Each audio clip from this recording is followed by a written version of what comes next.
ربنا آتنا في الدنيا حسنة وفي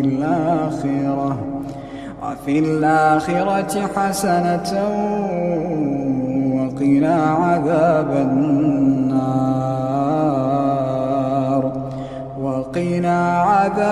النار أولئك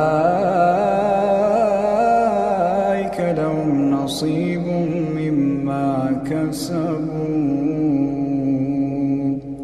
والله سريع الحساب.